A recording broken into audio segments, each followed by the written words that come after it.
First of all, I'm greatly honored and humbled to have been selected for this award. It's an amazing honor, and if I look at the list of people who have been awarded this prize before, both in economics and in other fields, it's a really inspiring list of academics. For my own part, I think I am lucky to be here to represent work that I have done with others and as part of a bigger team of researchers in two broad areas. One is the role of institutions in economic development, in particular in the divergent trajectories of nations in achieving prosperity, in particular shared prosperity, and our work building on statistical tools, theory and history has shown the central role that institutions have played in this, and has also singled out critical junctures, including such things as the colonial history or other major technological and global changes in human history as points in which countries have started diverging and have shaped dynamically their subsequent development.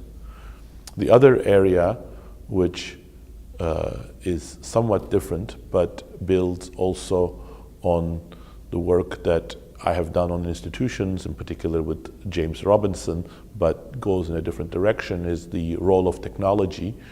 And in particular, it highlights that technological change, just like institutions, needs to be conceived as something that endogenously shapes the paths of nations, but also creates winners and losers, and tries to understand what are the factors that lead to the different technological trajectories for nations, and also more recently identifies how major technological breakthroughs, including things that we discuss a lot nowadays, robotics, automation, and AI, can increase productivity, but at the same time reduce wages and can create challenges for generating employment growth for the future, and thus sort of links together with this institutional part of my work and tries to sort of think about how we can build on these new technologies to create inclusive growth.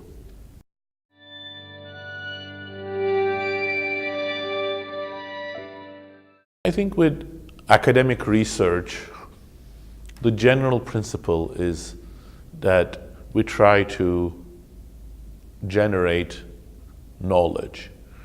And knowledge is the first element we have to build on in understanding our place in this world and trying to improve it.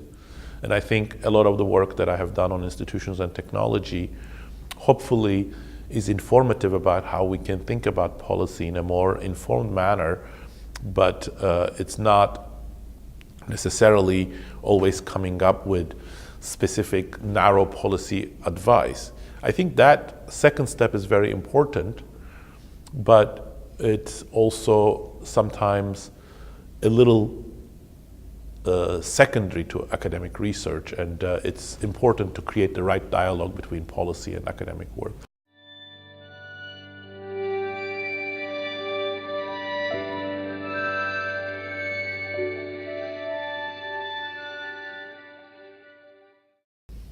I think this very nicely links with the previous question, because the role of science is to expand our knowledge and reduce certain dimensions of uncertainty in our interaction with the natural and the social world.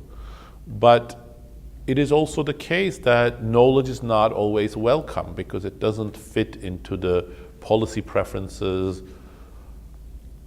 or agendas of certain parties in society. And it is important both for the political system and for academia to stand with knowledge. I think climate science illustrates this in the sense that there are huge certainties as well as uncertainties in climate science, but the things that we know are not comfortable for certain segments of society, especially in the United States, for instance. There are think tanks and organizations that try to deny knowledge that we have about climate science, global warming, climate change. And it is central for the academic community to come around and defend what we have learned and the academic method, and reduce the role of politics in our understanding of the world around us. This is the reason why I said a second ago that there has to be a little bit of distance between policy and knowledge, that of course policy has to be based on academic knowledge, and climate science again illustrates this in the simplest and starkest possible way, that our future very much depends on reducing carbon emissions and trying to bring climate change under control.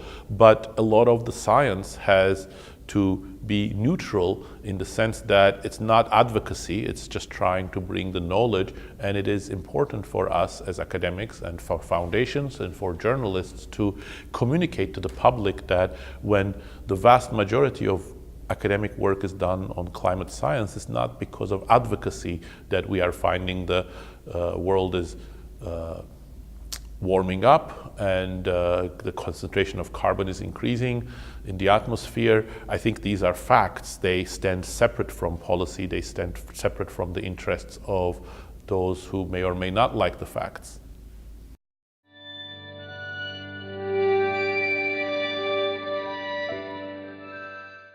I think everybody has a different journey to their chosen vocation in life. Mine was a combination of things. It was most of all the fact that I enjoyed reading and understanding and discovering things, but it was also shaped by the milieu in which I grew up in Turkey in the early 1980s, where society was shaped by a recent military coup. The economy was in tatters, and it made me naturally wonder what the relations between economics and politics were.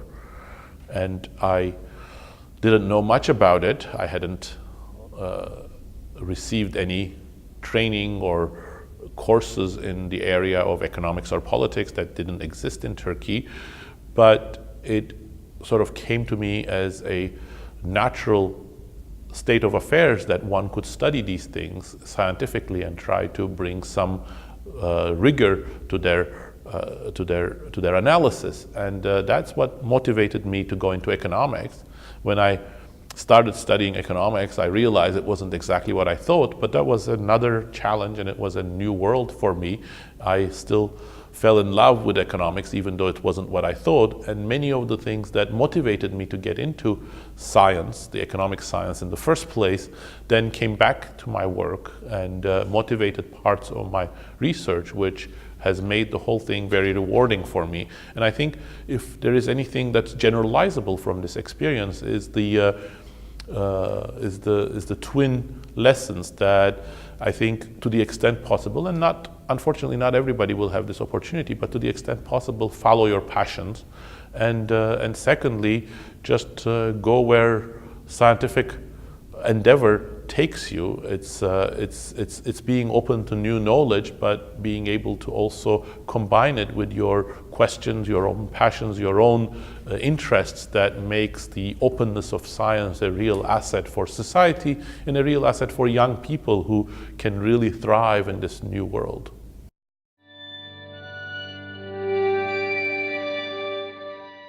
My field is just a small part of it. There are huge open questions in physics and chemistry.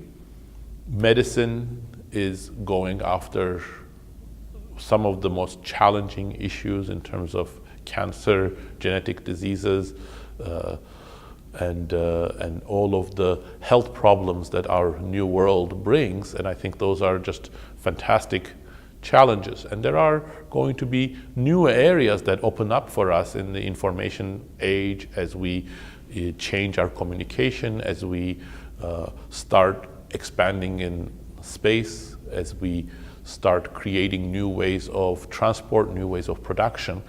But for social science, I think the new horizon is also not divorced from these major technological developments. We live in a world that in some ways is, of course, the continuation of what we have built over the last several centuries. But at the same time, we live in a world that in many ways it would be unrecognizable to our great grandparents or even to our grandparents' generation. The technologies that have become available for production, for communication, for structuring our lives, all of the advances in information technology, artificial intelligence, robotics, and the much greater globalization that the new technological breakthroughs have afforded us are truly momentous. But these are not just opportunities, they are challenges, because we have come to realize that there is no tendency for globalization or technological change to naturally create a tide that will lift all boats. We cannot take it for granted that shared prosperity, growth in the incomes and prosperity of everybody in society will naturally follow from these technological developments. So what we need to do is find new institutions, new arrangements, so that we turn these technologies into things that improve our productivity and at the same time create jobs and wage growth for the vast majority of humanity. And that is not a straightforward task, because it is also painfully obvious that the institutions of the past, both in politics and economics, are not up to the task. We need new ways of politically arranging discourse and democracy. We need new ways of creating jobs and redistributing gains fiscally. And most importantly, we need new educational institutions to prepare our youth to have the skills that are complementary to new technology so that they can thrive in this new age. It's not a trivial task at all, and it's made more difficult by the fact that the only way we can create new institutions is starting from the current political system, which has lots of problems.